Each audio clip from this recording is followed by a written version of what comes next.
Friends, JSSC inter level 10+2 का form भरने के लिए आपको आना होगा झारखंड एसएससी की ऑफिशियल वेबसाइट पे। और यहाँ पे आप देखेंगे व्हाट्स न्यू वाले सेक्शन में आप व्यू ऑल पे क्लिक कर लीजिएगा। और यहाँ पे आप देखेंगे online application for JIS CKHT CCE 2023 का ऑप्शन आपको ऑनलाइन एप्लीकेशन का मिल जाएगा। आप यहाँ पे क्लिक करेंगे। इससे पहले जो यहाँ पे आपका नोटिस आया था वो आप यहाँ पे देख पा रहे होंगे। नोटिस जो नया डेट आया था उसको लेकर यहाँ पे आपको मिल जाएगा और यहाँ पे आपको ऑनलाइन का लिंक मिल जाएगा। इस पे क्लिक करेंगे, यहाँ इस प्रकार से खुलेगा। अप्लाई नाउ पे क्लिक करेंगे, ओके करेंगे, सीधे इस वाले पेज पे आपको लेकर आ जाएगा। और यहाँ पे भी आपको देखेंगे वो वाली वैकेंसी आपको देखने को मिल जाएगी। और डिटेल नोटिफिकेशन देखना चाहते हैं तो ये देखिए सेम यही नोटिफिकेशन है, GIS CKHT CCE 2023 regular vacancy. आप इस पे जो है देख सकते हैं। और मैंने आपको डायरेक्ट लिंक भी डिस्क्रिप्शन बॉक्स में प्रोवाइड कर दिया है। dshelpingforever.com की वेबसाइट पे आप आएंगे, यहाँ पे आप सारी जानकारी को इस भर्ती के बारे में पढ़ पाएंगे। जो भी नोटिफिकेशन डाउनलोड करना हो वो सारा नोटिफिकेशन यहाँ से देख पाएंगे। अप्लाई लिंक वगैरह भी आपको यहाँ पे देखने को मिल जाएगा। तो इस वेबसाइट का लिंक मैंने आपको जो है डायरेक्ट डिस्क्रिप्शन बॉक्स में प्रोवाइड कर दिया है। आप गूगल में जाएंगे, सर्च करेंगे DS हेल्पिंग फॉर एवर और लिखेंगे JSSC यहाँ पे सर्च बार में। इस वेबसाइट पर आने के बाद से तो आपको ये वाली पोस्ट देखने को मिल जाएगी। आप यहाँ से अप्लाई लिंक पे आ जाएंगे। अब सबसे पहले क्या करना है, आपको रजिस्ट्रेशन करना है, फिर आपको लॉगिन करना है। तो पहले यहाँ देखिए रजिस्ट्रेशन का ऑप्शन मिले, इस पे क्लिक करेंगे। यहाँ पे पूछ रहा है कि आप जो है इंडियन सिटीजन है, आपको हाँ कर देना है।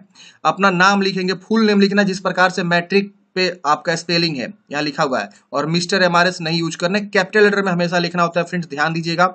यहाँ से डेट ऑफ बर्थ, ये कैलेंडर ओपन होगा, यहाँ से डेट ऑफ बर्थ की चॉइस करेंगे। जो भी आपका डेट ऑफ बर्थ है यहाँ से अपना जो है डेट ऑफ बर्थ की आप चॉइस कर सकते हैं, जो भी आपका डेट ऑफ बर्थ है। इसके बाद यहाँ पर ना ईमेल एड्रेस, मोबाइल नंबर लिखेंगे। इस कैप्चा कोड को भर के सबमिट रजिस्ट्रेशन फॉर्म पे क्या करना है, आपको क्लिक करना है। अब देखिए ये सारे स्टेप हम आपको कंप्लीट करके बताएंगे। अगर कंप्लीट होता है तो प्रॉपर हम अच्छे से आपको वीडियो में अच्छे से लास्ट तक बताएंगे कैसे फॉर्म को भरना है। रजिस्टर करते हैं फ्रेंड्स, आपका पहला रजिस्ट्रेशन कंप्लीट हो जाता है। यहाँ पे बोला जाता है कि आपको यह जो है नोट डाउन कर लेना है, लॉगिन आईडी पासवर्ड यहाँ पे मिल जाता है। और आपको क्या करना है, प्रोसीड वाले ऑप्शन पे क्लिक करना होता है। और आपके पास एक SMS भी आ गया हो रहता है। अगर नहीं आया होता है तो आप इसे नोट करके रख लेंगे ताकि जो है आगे आप लॉगिन कर सके इस लॉगिन आईडी से। और पासवर्ड डेट ऑफ बर्थ का कॉम्बिनेशन होता है फ्रेंड्स, डेट ऑफ बर्थ का कॉम्बिनेशन पासवर्ड बनाया गया, लॉगिन आईडी यूनिक होता है। और मेल वगैरह भी चेक कर सकते हैं, आ भी जाता है कभी कभी, नहीं भी आता, तो आप इसे नोट जरूर कर लीजिएगा। अब आपको प्रोसीड कर लेना है। प्रोसीड करते हैं फ्रेंड्स, अब अगला स्टेप आपका खुल जाता है। ये देखिए एप्लीकेशन आपका शो होता है इस प्रकार से। अब तीसरा स्टेप, फिर चौथा, फिर पांचवा, ऐसे आपका आएगा। तो अब हम यहाँ पे जो है अगला स्टेप को भरेंगे। जैसे कि आप देखेंगे यहाँ पे, are you local residence of Jharkhand, Jharkhand के निवासी हैं तो हाँ करेंगे। इस तरह से आपको बताना होगा सारी चीजों को। अगर आप झारखंड के निवासी हैं तो यस किए। यहाँ पे आपको उसके अकॉर्डिंग लोकल डिस्ट्रिक्ट पूछेगा कि आप किस जिला से बिलोंग करते हैं, यहाँ जिला चूज करेंगे। रिजर्वेशन कैटेगरी आपको बताना होगा कि आप अनरिजर्व है या BC1 या EBC2 है, जो भी यहाँ पे देखिए ऑप्शन आ रहा है। अब यहाँ SC ST EWS है। जैसे होता क्या है ना, झारखंड में ना OBC को 2 भागों में बांटा गया है, BC2 और EBC1। तो आप अपने अकॉर्डिंग देखेंगे किस कैटेगरी से आते हैं, उसके कैटेगरी का चुनाव करेंगे। फॉर एग्जांपल हम ST चूज किए तो यहाँ पे ST के अकॉर्डिंग यहाँ पे देखिए बदलाव हो रहा है, कुछ कुछ दिख रहा है ना, इस तरह से BC2 जो भी है बदलाव हो रहा है उसके अकॉर्डिंग जानकारी भरेंगे। विकलांग है तो यस करेंगे वरना नो करेंगे। यहाँ पे पूछ रहा है कि आर यू एक्स सर्विसमैन, आप एक्स सर्विसमैन है तो यस करेंगे, अगर नहीं है तो आप इसे नो करेंगे। अगर एक्स सर्विसमैन होते तो यहाँ पे एक्स सर्विसमैन के बारे में बताना होता है, एक्स सर्विसमैन कब से आपने काम किया, नहीं है तो आप इसे नो करेंगे, डिसेबल हो जाएगा। अब यहाँ पे देखेंगे आपको यहाँ पे जेंडर पूछ रहा है और यहाँ पे eligible under sports quota. Sports quota में जैसे कि बहुत सारे लोग नेशनल इंटरनेशनल स्पोर्ट्स खेले हुए हैं, कोई ना कोई टूर्नामेंट खेले होते हैं, उनको अवार्ड वगैरह मिला रहता है, तो यहाँ यस कर सकते हैं। और यहाँ बताना होगा कि आप किस प्रकार के जो है खेले हुए हैं। देखिए यहाँ पे आ रहा है ऑप्शन, अगर नहीं है इस प्रकार के कैंडिडेट्स आप नो कर दीजिएगा, ये सारे ऑप्शंस नो हो जाएंगे। अब यहाँ पे पेपर 2 का लैंग्वेज आप क्या दीजिएगा। देखिए इसमें ना आपका ना पेपर 1 होता है और पेपर 2 होता है और पेपर 3 होता है। 3 पेपर का एग्जाम देना होता है एक ही दिन। तो जो पेपर 2 है ना उसमें लैंग्वेज बहुत सारे होते हैं। मैं आपको दिखाना चाहूंगा नोटिफिकेशन, उस लैंग्वेज में से कोई एक का चुनाव आपको करना होगा। अभी ये लेकर मैं चलता हूँ आपको सीधे कहाँ पे, तो जहाँ सिलेक्शन प्रोसेस दिखाया गया है वहां पे। अब उस पेपर 2 में से ना आपको मतलब बहुत सारे लैंग्वेज होते हैं। अब इस लैंग्वेज में से कोई एक जो है आपको देखिए, एक भाषा ज्ञान का होगा 120, जो कि आपका हिंदी और अंग्रेजी रहेगा ही रहेगा 60 प्रश्न। पत्र 2 जो होता है इसमें इतने सारे भाषा, हिंदी, अंग्रेजी, उर्दू, संथाली, बांग्ला, मुंडारी, हो, खड़िया, देख रहे ना, इतने सारे भाषा। इसमें से कोई एक जो आप चुनाव करेंगे ना यहाँ पे, इसी का लैंग्वेज आप मतलब आप जो है एंट्रेंस एग्जाम देंगे, मतलब पेपर 2 में, तो यहाँ से आप जो जिसमें भी अच्छा आप परफॉर्मेंस कर सकते हैं। इसका सिलेबस भी दिया हुआ है, सबका अलग अलग सिलेबस है, हिंदी में क्या आएगा, अंग्रेजी में, उर्दू में, संथाली में, बांग्ला में क्या पूछा जाता है, तो सिलेबस भी आप देख सकते हैं और उसके अकॉर्डिंग आप यहाँ पे चुनाव कर लीजिएगा। हिंदी में हम एग्जाम देंगे, मतलब ये मीडियम नहीं है, ये उस लैंग्वेज के बारे में आपसे मतलब एंट्रेंस एग्जाम होगा, एग्जाम लिया जाएगा। तो यहाँ पे आपको बता देना है कि आप जो है कौन सा यहाँ पे मतलब लैंग्वेज का एग्जाम देने वाले हैं। फिर आपका नाम शो करेगा, यहाँ पे date of birth, email ID, mobile number, उसको सेव एंड नेक्स्ट कर देना है। सेव एंड नेक्स्ट करते हैं फ्रेंड्स। अगले स्टेप में आपका आएगा प्रीफरेंस डिटेल्स, वैकेंसी टाइप, किस प्रकार की वैकेंसी में अप्लाई करना चाहते हैं। तो रेगुलर यहाँ पे आएगा। आप देखिए ये वैकेंसी जो मैं आपको दिखा रहा हूँ, ये रेगुलर वाली ही वैकेंसी है। ये देखिए यहाँ पे ऊपर में ही लिखा हुआ है, देखिए एडवर्टाइजमेंट नंबर, विज्ञापन संख्या और रेगुलर वैकेंसी यहाँ लिखा हुआ है और विज्ञापन संख्या भी यहाँ पे दिया हुआ है। इसी के अंतर्गत जो है 800 आई थिंक समथिंग वैकेंसी निकाली है। देखिए यहाँ पे मैं दिखा देता हूँ आपको वैकेंसी भी, ताकि आप इसके अकॉर्डिंग प्रेफरेंस दे सकें। ये देखिए पूरा वैकेंसी 800 आपका 63 है। एक वैकेंसी बैकलॉग में है तो 864 वैकेंसी थंबनेल पे लिखा जा रहा है। तो ये चीजें हैं। यहाँ पे आपको पोस्ट सिलेक्शन करना है, आप किसके लिए आवेदन देना चाहते हैं। इसमें कई प्रकार के अलग अलग पद हैं। लोअर डिवीजन क्लर्क है, स्टेनोग्राफर, पर्सनल असिस्टेंट है, और यहाँ पे स्टेनोग्राफर या पर्सनल असिस्टेंट है, लोअर डिवीजन दोनों के लिए अप्लाई करना चाहते हैं। देखिए इसमें 2 पद हैं, आप देखेंगे तो यहाँ पे कभी कभी आपको मिलेगा, यहाँ पे देखिए निम्न वर्ग लिपिक इस विभाग में है। ये देखिए निम्न वर्ग लिपिक। इसके अलावा देखेंगे कहीं कहीं पे स्टेनोग्राफी का भी पोस्ट यहाँ पे आपको देखने को मिलेगा। तो अगर आप दोनों के लिए अप्लाई करना चाहते हैं तो आप दोनों का भी यहाँ पे चुनाव कर सकते हैं और प्रेफरेंस दे सकते हैं, पहला किसको दूसरा किसको, ऐसे देख रहे ना। अगर मान लीजिए किसी एक को देना चाहते हैं तो किसी एक के लिए भी अप्लाई कर सकते हैं और उसके अकॉर्डिंग यहाँ पे प्रेफरेंस दे सकते हैं। यहाँ पे लोअर डिवीजन क्लर्क यहाँ पे दिख रहा है ना, पहला दूसरा यहाँ पे आएगा, फिर तीसरा आएगा, इस तरह से। तो यहाँ पे पद का नाम एक ही है, एंट्रेंस एग्जाम सब एक ही के लिए, लेकिन यहाँ पे नाम को बदल बदल के यहाँ पे कर दिया गया। देखिए यहाँ पे कंप्यूटर ऑपरेटर कर दिया गया है, यहाँ पे ऑफिस असिस्टेंट कम अकाउंटेंट का नाम डाल दिया गया है। क्वालिफिकेशन सबके लिए सेम है। अब यहाँ पे आपको आ रहा है डिपार्टमेंट, किस डिपार्टमेंट में आप अपना जो प्रीफरेंस देना चाहते हैं पहला। तो अब यहाँ से आप चुनाव करेंगे कि यहाँ पे जो जैसे मान लीजिए आपको देना है खान एवं भूतत्व विभाग के अधीन ये वैकेंसी है, किसका, निम्न वर्ग लिपिक का। इसमें 4 ही वैकेंसी, सॉरी 22 यहाँ 13 और इस तरह से कैटेगरी वाइज वैकेंसी दिखाया गया। तो अब आप देखिए कि किसमें सबसे ज्यादा पद है, आपके कैटेगरी में कितना ज्यादा पद है, उसके अकॉर्डिंग आप यहाँ पे प्रीफरेंस को चुनाव करेंगे।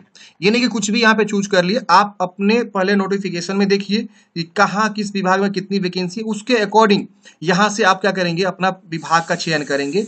ये बहुत ही अच्छा किया हुआ है क्योंकि विभाग का नाम यहाँ पे दे रहा है कि डिपार्टमेंट। लेकिन बिहार में क्या था कि ऐसा नहीं था। बिहार में हो सकता है कि जब मेंस एग्जाम लेगा ना उस समय फॉर्म भरवाएगा आपसे और डिपार्टमेंट चूज करवाएगा। तो अभी झारखंड में जब आप फॉर्म भरे, क्योंकि इसमें एक ही एग्जाम है इसीलिए लोग पहले ही प्रेफरेंस डलवा ले रहे हैं। तो आप लोग एक बार नोटिफिकेशन को देखेंगे ये वाला, और इसके अकॉर्डिंग किस विभाग में कितनी वैकेंसी आपके कैटेगरी में है कि नहीं है, उसके अकॉर्डिंग प्रेफरेंस दीजिएगा। पता चले कि आपके कैटेगरी में कोई सीट ही नहीं था, पहला प्रेफरेंस उसी को डाल रखे हैं, कोई फायदा नहीं। जैसे आप देखेंगे पिछड़ा वर्ग अनुसूचित 2 में जो है कोई सीट नहीं है इस वाले पद पे, मतलब इस वाले विभाग में, और आप वही वाला प्रेफरेंस डाल दिए, कोई मतलब नहीं फॉर्म भरने का। तो सही से देखिए और उसके अकॉर्डिंग अपने कैटेगरी वाइज आप दे लिए। जो अदर स्टेट से फॉर्म भर रहे हैं वो जनरल को देखेंगे, कौन सा, ये वाला अनारक्षित वाला पद को देखेंगे कि किसमें सबसे ज्यादा अनारक्षित में पद है। देख रहे ना, अनारक्षित यहाँ पे भी है, यहाँ पे भी अनारक्षित है। और जो झारखंड के निवासी है अपने जाति के अकॉर्डिंग देखेंगे कि वो जनरल से आते हैं या SC ST OBC किससे आते हैं, उसके अकॉर्डिंग यहाँ पे वो अपना कैटेगरी में पदों की संख्या को देखेंगे, उसको पहले प्रेफरेंस में यहाँ पे डिपार्टमेंट वाइज दे सकते हैं और यहाँ पे भी आप दे सकते हैं। चलिए इसे हम भर लेंगे, उसके वजह से सेव नेक्स्ट कर देंगे। अब यहाँ पे आपका इस प्रकार से आएगा। आप यहाँ पे अब आपको जो है भरना होगा अपना फादर्स नेम, यहाँ पे मदर्स नेम, ये आप भरिएगा अच्छे से। इसके वजह से आप मैरिड है कि अनमैरिड है यहाँ पे आपको बताना होगा। उसके बाद से आपको यहाँ पे बताना होगा कि आइडेंटिफिकेशन मार्क्स, बॉडी में क्या पहचान है, तिल का निशान, कांटा का निशान, जला का निशान, जो भी आप बता देंगे। 2 मार्क्स बताना है। अगर 1 मार्क्स नहीं पता है तो एक वाला ऑप्शन छोड़ दीजिए, दूसरा ऑप्शन छोड़ सकते हैं।